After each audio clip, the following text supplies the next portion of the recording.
Cuando pensamos en los incas, una de las cosas que nos viene a la cabeza son los quipus, estas enigmáticas cuerdas con las que codificaban información. Hola, yo soy Depi y hoy hablamos de historia.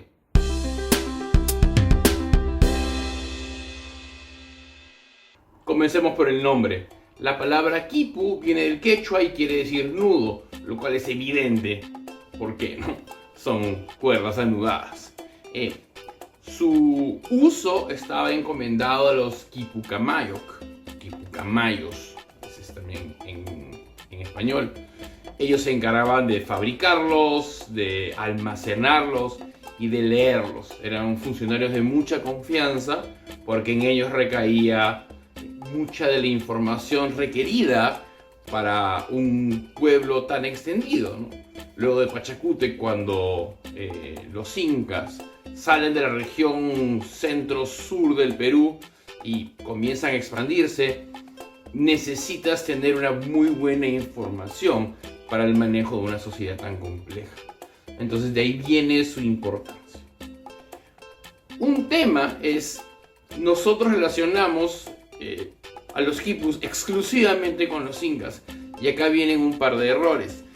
Incluso en Caral, una de las ciudades más antiguas, si no la más antigua del continente americano, aunque voy a hablar sobre ese tema en un video futuro, ya se encontró algo muy parecido a un quipu. Es mucho más simple, no tiene tanta información, parecería, como los quipus tardíos, pero nos da la idea de que cierta tradición de anudar para codificar y almacenar información ya existía incluso 3000 años antes de Cristo. Sabemos también de los wari, una gran cultura que por suerte estamos recuperando para el conocimiento científico, que fue muy importante en toda la zona, incluso hasta el comienzo del norte del Perú, costa y sierra, con influencia y son influenciados por los Tiahuanaco. En verdad es una cultura que la habíamos dejado de lado quizá en la historiografía peruana, pero bueno, los wari tenían también quipus distintos a los incas.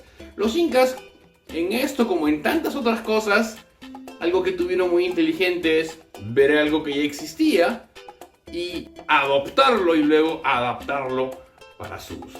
Un tema muy importante, y hay que decirlo así: no hay una sola persona en el mundo que sepa cómo leer quipus. Si buscan, van a encontrar libros del código secreto de los incas, o que era un código fonético, que era un código binario, que era un código así. No, nadie sabe leer un quipu. Le das un quipu a alguien y no sabe lo que dice. Siendo que digo esto, ahora voy a contradecirme inmediatamente. ¿Qué cosas sí sabemos leer de los quipus? Son los números. Se ha identificado claramente un sistema de numeración y generalmente la información que uno ve en el quipu es numérica. Según la cantidad de nudos, uno puede saber en unidades, decenas, centenas, millares, así, cuánto hay de algo. Entonces sí sabemos que contienen números y que son básicamente más parecidos a un libro de contabilidad que a un texto. Sabemos que tienen números y podemos decir, acá dice 15.825. No sabemos 15.825 qué, ¿no? Cerca de Lima, bueno, en Lima propiamente dicho, hay un resto arqueológico que se llama Puruchuco. Y la investigadora a cargo de tomar los quipus que hay ahí, ha identificado un nudo que es una palabra. No sabemos, ni ella sabe qué es, pero ha logrado identificar que eso es un sustantivo.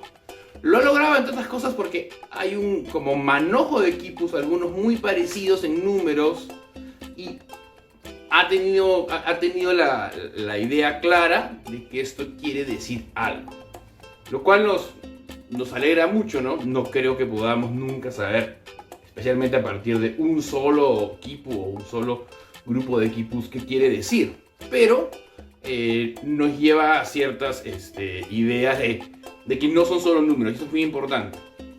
Mientras que los los quipus que llamamos loqueanos, por Locke, el arqueólogo que fue el que descubrió o que codificó esto de que eran números, saber que contienen más información y creo que era evidente que no solo podían ser tiras con números, los números solos no sirven de nada. Como les digo, un libro de contabilidad tiene títulos, tiene códigos para saber si es esta cuenta o la otra cuenta, entonces es importante. En el departamento de Lima, en la Sierra de Lima, en la provincia de Huarochirí, sucede algo maravilloso para alguien como yo le encanta la historia. Que algunas comunidades tienen quipus y son muy importantes en su construcción social, en sus relaciones de poder, ¿no? Y los tienen y los usan y los jefes de los pueblos y de los ayllus que mantienen esta organización, este tipo de organización prehispánica y pre-inca, de organización de los pueblos, y en las fiestas importantes salen los jefes, salen los líderes con los quipus como una señal de su autoridad. Leyendo sobre ellos, una vez más, nadie sabe qué dicen, pero en entrevistas con algunas personas que recogen conocimientos del pasado o historias familiares que, siendo que no son las mejores fuentes de información, tampoco debemos ser tan tontos de descartarlas. Como digo, se recogen ciertas intuiciones. Recuerdo que decían, ¿no?, que los distintos colores podían significar, digamos, distintos tipos de animales. O si era un quipu sobre, digamos, llamas, los distintos colores de la lana, porque los quipus se hacen de lana, querían significar distintos tipos de llamas. Y habían ciertas intuiciones de por qué se comenzaban acá.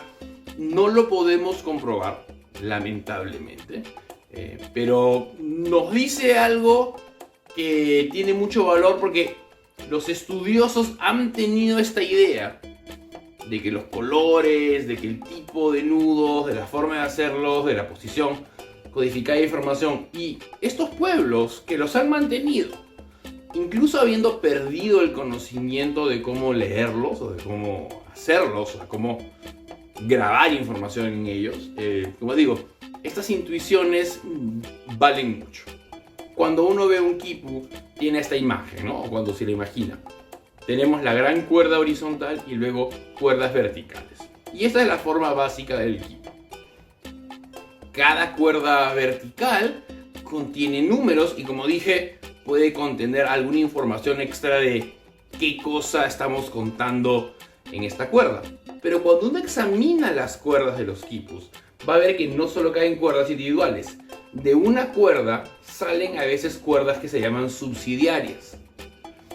Y siempre el número que se suma de esas cuerdas subsidiarias es el número que sale en la cuerda vertical principal. Entonces puede ser hombres y mujeres, o llamas y alpacas, o llamas jóvenes y llamas viejas, o papas de este tipo y papas del otro tipo. Entonces contienen esta información, estas cuerdas subsidiarias, que nos habla una vez más de los distintos niveles de información. Al final de la cuerda horizontal muchas veces aparece como el total de lo que se está contando, ¿no? Parecería razonable en alguno de estos quipus que se estuviera contando un montón de cosas distintas si voy a tener un gran total al final, pero no se da siempre. El uso de colores, a pesar de que no lo sabemos en el sentido de que no hay forma científica de demostrarlo, parece muy claro. Las combinaciones de colores codifican información. El tipo de color, incluso el tipo de nudo con el que se utiliza, son niveles que le dan mucha profundidad al equipo. Y también le da esta gran opción. Finalmente, la pregunta que se hacen todos: ¿era el quipu un tipo de escritura? ¿Podían escribir los incas? Y la respuesta es no, al menos lo que sabemos hoy. No parece posible en un quipu escribir una carta: querida Juanita, te escribo desde este viaje para decirte no parece ser posible. Es claro que tenían esta función de libro de contabilidad, libro de cuentas. Eso es muy sencillo y no parece ser complicado de imaginar. Puede tener también un valor de mnemotécnico, de tener información ahí, pero más en código, que permite recordar, ¿no? Puedo poner datos, fechas, eventos, lugares, pero no describirlos totalmente. Es como poner, digamos, en la historia del Perú moderno, un símbolo que quiere decir batalla, un símbolo que quiere decir Junín y la fecha. Otro símbolo que quiere decir batalla, otro símbolo de Ayacucho y otro símbolo que sea la fecha. Y puedo contar una historia porque voy poniendo pequeños datos, ¿no? Es más una ayuda a memoria complejo que un sistema de escritura, ¿no? Puedo estar equivocado, pueden estar todos los investigadores equivocados. Y hay gente que cree que sí se puede escribir. No hay quizás suficientes quipus para verlos. Como digo, la gran mayoría son estas cuerdas que contienen básicamente números. Algunos nudos que podemos pensar codifican información, y esta información secundaria por los colores, incluso los tipos de lana que se utiliza. Entonces vemos esta gran herramienta que lamentablemente por el desconocimiento o por el miedo de los españoles, muchos se destruyeron, miles se destruyeron. En el mundo existe poco menos de 1000 quipus que en poder de colecciones privadas o de museos que podamos estudiar. También los españoles le tenían algo de miedo porque no los podían leer, no los podían entender. Entonces era mejor para ellos pasarlos al papel. Y existen algunos textos españoles que están escritos de alguna manera vertical y que parecerían muy tempranos en lo que llamamos la conquista, muy tempranos que parecerían es un español diciéndole a un quipucamayo ¿qué dice ahí? Y luego ellos lo escriben, pero tratando de escribirlo casi verticalmente. Todavía hay muchos misterios. Por suerte, sabemos que la historia siempre avanza, siempre podemos descubrir más y quizá, quién sabe, algún día podamos tener algún texto de algún cronista muy temprano, que no digo que nos dé la clave de todo, pero que se nos diga alguna información más concreta que unida con lo que los investigadores saben y lo que sucede en Huarochirí con gente que tiene una relación viva con los quipus, nos llene más de información. Muchas gracias por este video, ya saben los botones que tienen que apretar y nos vemos la próxima semana. Muchas gracias.